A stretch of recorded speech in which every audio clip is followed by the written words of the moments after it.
وصلوا لأرض الملعب مع الكابتن لبنات مصر ولشابات مصر اللي قدموا عرض كبير في حضرة الكابتن محمد كمال. هنا تجرى القرعة مع حكمة اللقاء الكابتن نورة سمير بين كابتن وقائد المنتخب المغربي ضحى المدني صاحبة القميص رقم 7، بينما قائدة وكابتن التحضيري لمنتخب مصر للسيدات. منتخب مصر النهاردة بالقميص الأبيض والشورت الأسود إلى يسار من يتواجد في مقصورة استاد الإسكندرية، بينما أسود الأطلسي المنتخب المغربي بالقميص الأحمر والشورت الأخضر إلى يمين من يتواجد هنا أيضا في استاد الإسكندرية الدولي استاد العاصمة القديم، والكابتن نورة سمير الحكم الرئيس والحكمة الرئيسة لهذا اللقاء أيضا.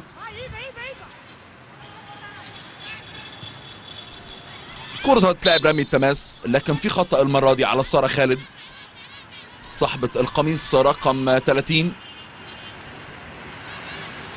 صفرة الكابتن نورة سمير. 8 دقائق مشاهدينا الأفاضل، وخطأ لصالح المنتخب المغربي. تلعب كرة أمامية طويلة من هبة مزيز، طويلة على دايرة وسط الملعب.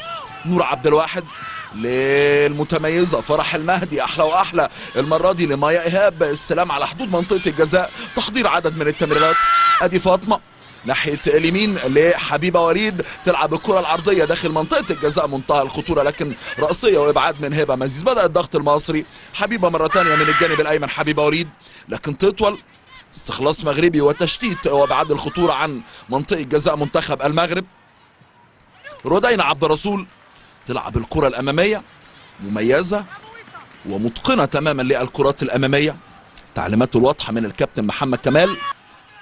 اللاعبات مع وجود دورات ووجود احتكاكات قوية، قلنا لحضراتكم إنجاز غير مسبوق، تواجد في كأس العالم كأول الفرق العربية الوصول لدور 16، وأيضا الوصول ل آخر نسخة لنهائي كأس الأمم الإفريقية. خطأ لصالح منتخب مصر، تدخل قوي في اللقطة الأخيرة.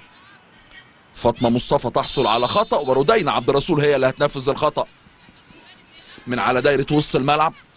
رودينا عبد الرسول تلعب كرة طويلة أمامية منتهى الخطورة. جول، جول عالمي عالمي عالمي عالمي جوه الجول.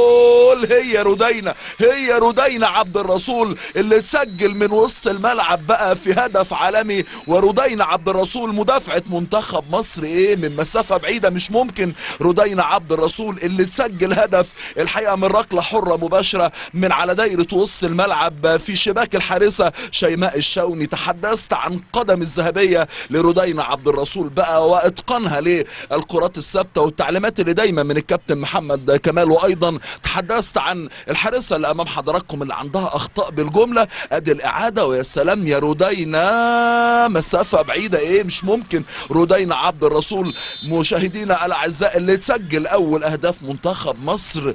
ممتازة يا رودينا. جنوب افريقيا نور عبد الواحد الظهير الايسر لمنتخب مصر، تلعب كرة أمامية. فرح المهدي بمهارة كبيرة، لف ودوران، كرة ممتازة أقصى الجانب الأيسر، انطلاقة لمنتخب مصر. يا سلام بالمهارة، تعدي حالة حريفة ومهارية وتحاول تمر وتعدي، لكن تطول من حالة مصطفى، لكن يكسب منها منتخب مصر. رمي التماس من الجانب الأيسر. نور عبد الواحد صاحبة القميص رقم 7 تلعب لحالة، ده مكانها ودي حتتها ودي خطورتها. حالة مصطفى كانت عاملة قلق وعامله دربكه كبيره في الدفاعات المغربيه. ركزوا مع حلا لان عندها من المهاره اللي مخلي كعب منتخب مصر اعلى على منتخب المغرب. فرح مهدي لحلا مصطفى، لكن في رايه ولا نشوف ايه القرار. ادي الكره والاعاده، محاوله كانت من حلا مصطفى، تدخل قوي في اللقطه الاخيره من حليمه المحلاوي. خطأ، مسكت الكرة بين أقدامها، ركلة حرة غير مباشرة. كرة متطرفة ناحية الشمال لصالح منتخب مصر، حوالي 3 ياردة من خط التماس وقريبة وبمحاذاة منطقة جزاء منتخب المغرب. شايف والله جوي عماد صاحبة القميص رقم 22، وأيضا نورة عبد الواحد، الاتنين واقفين على شايف ليلى زاهر بالقميص رقم 6 تدخل على حساب حبيبة وليد صاحبة القميص رقم 20. وايضا شوف بقى مين التبديل الثاني. تانيا سويلم صاحبة القميص رقم 3 تدخل في اول تبديلين يدفع بيهم الكابتن محمد كمال. ادي كرة عرضية لكن الحمد لله سهلة في ايد عزة فوري اللي يعني تلقى تحية وتصفيق المتابعين. ودي كرة امامية سارة خالد عندها المهارة القوة، محاولة المرور من سارة لكن طولت من سارة. هبة كرامي تدخل قوي، اخطاء دفاعية كبيرة. لو ركزنا يا بنات، لو ركزنا وعملنا الضغط العالي هنغلق كتير مدافعات منتخب المغرب. ادي لمسة من ليلى الزاهر. فرح المهدي على الارض المرة دي. جوي عماد اللي كانت حصلت على بطاقة صفراء، تدخل كان قوي مع وصال جهوري. يا سلام يا جوي بالمهارة، احلى واحلى المرة دي. استلام من تانيا تحاول تلعب الكرة الامامية لكن تخبط المرة دي في ضحى ميداني.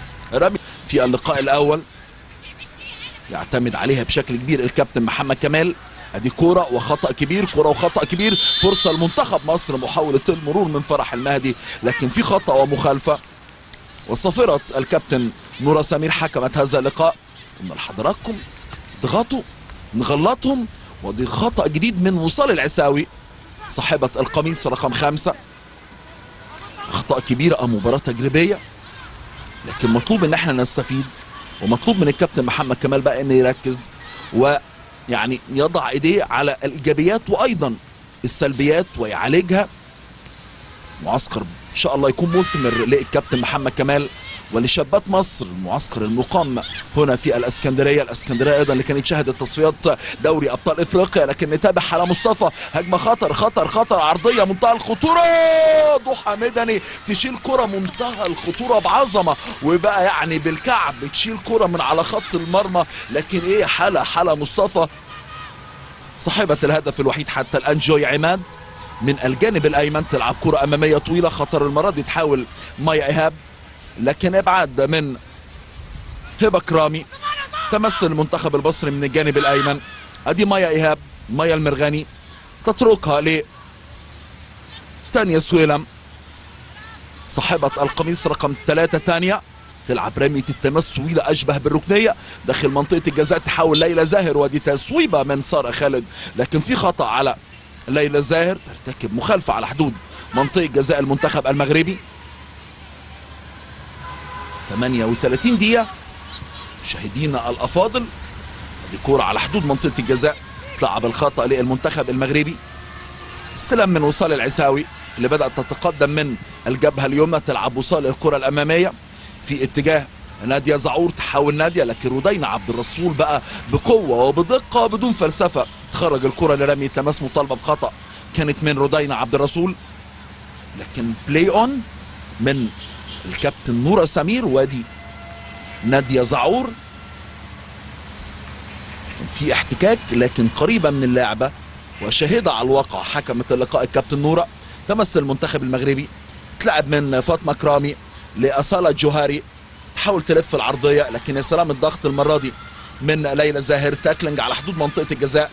مايا إيهاب سقوط لأحد كرامي، تلعب كرة أمامية مايا إيهاب.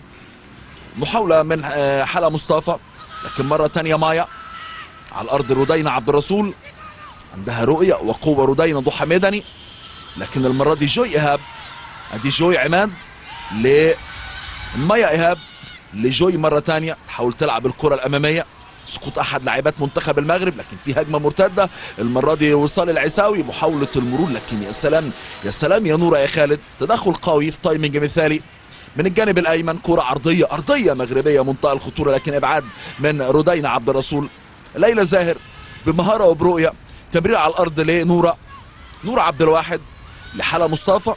عندها مهاره كبيره حلا، محاوله المرور مع سقوط لكن تحت رقابه حكمة اللقاء الكابتن نورة سمير اللي بتطلق في هذه. نور نهاد من منتخب مصر صاحبة القميص رقم 8 كانت بتستعد لدخول أرض الملعب. أدي الحارسة شيماء الشاوني حارسة مرمى المنتخب المغربي للشابات تحت 20 عام، والكابتن نورة سمير اللي بدأت تبص في ساعتها وبدأت تظبط أمورها تأهبا لانطلاق أحداث شوط المباراة الثاني. شاهدينا الأفاضل المنتخب المصري بالقميص الأبيض والشورت الأسود إلى يمين من يشاهدنا، بينما بالقميص الأحمر والشورت الأخضر إلى يسار من يشاهدنا عناصر وشابات منتخب المغرب. وفي هذه الأثناء وعلى بركة الله تطلق الكابتن نورة سمير حكمت هذا اللقاء صفيرة بداية أحداث شوط المباراة الثاني. الجزء المتبقى من عمر أحداث الليلة عمر أحداث اللقاء. تقدم لمنتخب مصر في شوط المباراة الأول. عزة فولي تحرس العرين المصري، أمامها 4 في خط الظهر، تانيا سويلم 3، نورة خالد 4، رودينا عبد الرسول 2، ونور عبد الواحد بالقميص رقم 7، مايا إيهاب بالقميص رقم 10، وليلى زاهر بالقميص رقم 6، جوي عماد بالقميص رقم 22، ومثلث هجومي قاعدته حالة مصطفى صاحبة المهارات الكبيرة حالة بالقميص رقم 9، فرح المهدي 12، وفي رأس الحربة ومهاجمة وحيدة هي سارة خالد صاحبة القميص رقم 30. بينما المنتخب المغربي في حراسة المرمى الحارسة شيماء الشاوني بالقميص رقم 1، أمامها 4 في خط الظهر هبة كرامي، فاطمة الزهراء نعينة، هبة مزيز، ضحى المدني، أميمة حركوش، آية القدوري، نادية زعور، ضحى عزيزي، وحليمة المحلوي، وأصالة جوهري. ده تشكيلة منتخب المغرب. تمسي أسود الأطلسي من الجانب الأيسر، نادية زعور بالقميص رقم 19، لكن ابعاد من جوي عماد. كرة اماميه ان شاء الله يكون في تعليمات واضحه من الكابتن محمد كمال، مواجهه فنيه على الخطوط مصريه فرنسيه. كابتن محمد كمال اللي بيقود منتخب مصر للشابات تحت 20 عام فنيا، بينما الفرنسي نادو استيفان. لكن في خطا كبير المره دي، خطا كبير من رودينا عبد الرسول، لكن ترجع مره ثانيه نوره خالد تصحح الخطا والوضعيه لمنتخب مصر. يا سلام يا نوره. تمريره في الجانب الايسر لنور عبد الواحد، احلى واحلى السلام من ليلى زاهر، تلعب الكره الاماميه العميقه على حدود منطقه جزاء منتخب المغرب. خطا في الابعاد من وصال العساوي، استخلاص من حاله مصطفى، تحاول تعدي بالمهاره بتزودها حاله شويه، مطلوب ان هي يعني تلعب بشكل جماعي. حاله مصطفى، ابعاد من الدفاع المغربي آية قدوري صاحبه القميص رقم 9، لكن استبسال دفاعي من نورة خالد، تواجد قوي، قوه الدفاع المصري. مايا إيهاب محاولة المرور من الجانب الأيسر، لكن ضغط من حليمة، ما زالت تحافظ على كرتها حليمة. تمريرة في الجانب الأيمن لآية القدوري، طويلة القامة، قدمها قوية آية القدوري، لكن ادي تقدم من فاطمة الزهراء نعين هتلعب في المساحة للمحلوي، الكرة العرضية، لكن في راية المرة دي، راية وتسلل على فاطمة المحلوي صاحبة القميص رقم 20، راية الكابتن يارا عاطف حامل الراية الأول، كابتن يارا اللي بتشير برايتها وتصطاد حليمة المحلوي في مصيدة التسلل. ركلة حرة غير مباشرة وبمي حسن. شفنا عديد من المباريات اللي قدروها في الدوري الممتاز المصري. تنمية الأمور ودخول العنصر النسائي لكرة القدم المصرية، اهتمام كبير الحقيقة من اتحاد الكرة المصري. رمي التماس للمنتخب المغربي من الجانب الأيمن، مرة تانية ضغط واستخلاص من ليلى زاهر، كرة أمامية سارة خالد، واحدة شمسية بمهارة، لا والله ده حالة مصطفى، بقول لحضراتكم عندها المهارة حالة. حاولة المرور، وصال العساوي، ضغط واستخلاص مرة أخرى من المنتخب المغربي. هبة كرامي، الكرة الأمامية بدون عنوان سهلة عند نورة خالد، مدافعة منتخب مصر، كرة أمامية في الجانب الأيمن. مرور جيد من ضحى مدني، بقول لحضراتكم اميز اللاعبات المغربيات، هاتوا خد مع ضحى عزيزي. ضحى مدني تلف عرضيه جوه المنطقه، يعني المره دي تحضير من هبه الله الزكروز لضحى عزيزي، استلام على حدود المنطقه. اميمه حركوش، محاوله المرور، سقوط من اميمه، لكن نوره خالد بالمهاره والقوه الدفاعيه المصريه على حدود منطقه الجزاء. تمريره في الجانب الايمن، تمريره نور نهاد، تلعب الكره الاماميه في اتجاه اللاعبه مايا إيهاب، ابعاد من الدفاع المغربي. رمي التماس لآنسات مصر، ضحى عزيزي برأسية في وسط الملعب، وصال العساوي، تقدم من وصال من الجانب الأيسر، تمريرة ضغط من حالة، لكن في أقصى الطرف الأيسر لأصالة جوهري، تلعب الكرة العرضية. نورة عبد الواحد، ابعاد هايل قوي يا نورة. مرة تانية ليلى زاهر تلعب الكرة البينية الطويلة، خطر خطر تحاول فيها والله فرح المهدي.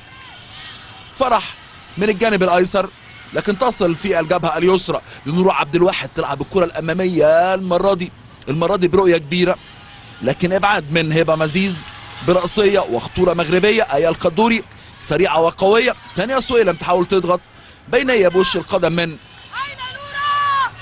القدوري. نورة خالد تحافظ على كرتها، ضغط المرة دي من لبنى اجي، تكسب منها نورة خالد مدافعة منتخب مصر رمي التماس لصالح المنتخب المصري. ادي الكرة والاعادة. هايلة يا نورة، وحش يا نورة، يعني مساندة من الجماهير، بعض الجماهير. رودينا عبد الرسول صية الضربات الثابتة تلعب على الارض المرة دي. تانية سويلم، نور نهاد، كرة امامية، استلام من ليلى زاهر، تمريرة امامية، خطر المرة دي، استلام ومحاولة المرور من حلا لكن تدخل قوي من لبنى ايجي، مساندة الدفاعية من لبنى ايجي لكن الكرة الامامية تقراها بشكل مميز كاميليا الديب. نور خالد تلعب كرة امامية غير منضبطة، استخلاص من الدفاع المغربي. محتاجين نضغط، محتاجين نغلطهم، محتاجين نسجل هدف تاني. كنا سجلنا 3 اهداف في اللقاء الاول لكن هو هدف. تلعب رمي التماس سريعة تحاول فيها هبة مزيز صاحبة القميص رقم 15. بنيان قوي لهبة لكن والله في تفوق كبير لشابات مصر، تفوق كبير على ارض الملعب بدنيا وفنيا وخططيا.